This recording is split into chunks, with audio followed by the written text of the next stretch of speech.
आज एक प्रश्न था, इस प्रसंग चल रहा है इसलिए पूछ रहा हूँ। किसी और ने बैच में प्रश्न है, महाराज जो कह रहे हैं कि 12 साल हो गए उनका बच्चा हुआ नहीं, किसी कारणवश गिर जाता है ऐसे करके, तो कह रहे हैं कि बहुत सारे लोग उनको ताने मार रहे हैं कि अपने पति की दूसरी शादी करा दो। कह रहे मेरा मन इतना व्यथित हो गया है कि मैं डिप्रेशन में जा रही हूँ कि बच्चा आएगा तो मतलब दूसरी शादी कर दूं। ऐसा भी संसार मान्यताएं बहुत संसार तो देखो बहुत विचित्र कोटि का है। संसार की तो सलाहें बहुत अलग अलग कोटि की हैं, बहुत अलग अलग कोटि की हैं। संसार की सलाह न माने तस्मात् शास्त्रम प्रमाणम ते कार्याकार्यो व्यवस्थितो। कार्य और अकार्य की व्यवस्था शास्त्र सम्मत है। देखो, ये हमारे पूर्व जन्म का कर्मों का फल होता है कि संतान आई और चली गई, क्योंकि उस जीवात्मा की केवल गर्भ में रहना और निकलना, बस इतना ही केवल संयोग था। जैसे माता गंगा जी महाराज शांतनु से जो पुत्र होता गंगा में फेंक देती, 7 को फेंका, 8वें को जब उन्होंने रोक लिया तो ये कोई नई घटना नहीं थी। ये घटना पहले ब्रह्मलोक में तय हो चुकी थी। जब अष्टवसु को वशिष्ठ जी ने साप, वो बड़ी कथाएं हैं, उन कथाओं का, वशिष्ठ जी के पास एक नंदिनी नाम की गाय है जो सर्व सुख प्रदान करती है।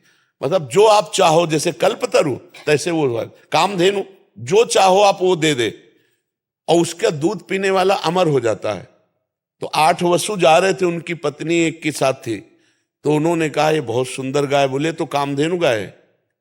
कामधेनु की महिमा बताई तो प्रलोभित हो गई, और उसने कहा मृत्यु लोक में मेरी एक सखी है, इस गाय का अपहरण कर लो, इसका दूध पिलाएंगे तो अमर हो जाएगी। वो गाय अपहरण कर ली। थोड़ी देर में वशिष्ठ जी आए, वशिष्ठ जी देखा गाय नहीं, ध्यान के द्वारा देखा तो अष्टवसु लिए जा रहे, वहीं प्रकट हो गए और कहा तुम नीच कर्म किए, देवताओं से भी श्रेष्ठ वसु होकर के एक ब्रह्म ऋषि की गाय चुराई, जाओ तुम मृत्यु लोक को प्राप्त हो। तो 7 चरणों में गिर गए। 8वें की पत्नी ने ये सारा प्लान बनाया था, 8वें सम्मिलित सब थे। तब उन्होंने कहा महाराज मेरी कोई गलती नहीं, मैं केवल 7 था। तो बोले 7 ही जन्मोगे, पर जन्म लेते ही मुक्त हो जाओगे, लेकिन 8वां ये मुक्त नहीं होगा। तो उनका प्रभु वसु से हमको मनुष्य लोक में जन्म लेने का शाप दिलाया इसने, तो मुझे मृत्यु लोक में स्त्री प्राप्त ना हो। तो उनका एवं मस्त ऐसा ही हो। तो देखो 7 जन्मते ही गंगा जी ने मार दिया, गंगा जी के जल में फेंक करके। और 8वें भीष्म पितामह, और कहा था कि मुझे पत्नी न मिले तो आजीवन ब्रह्मचारी।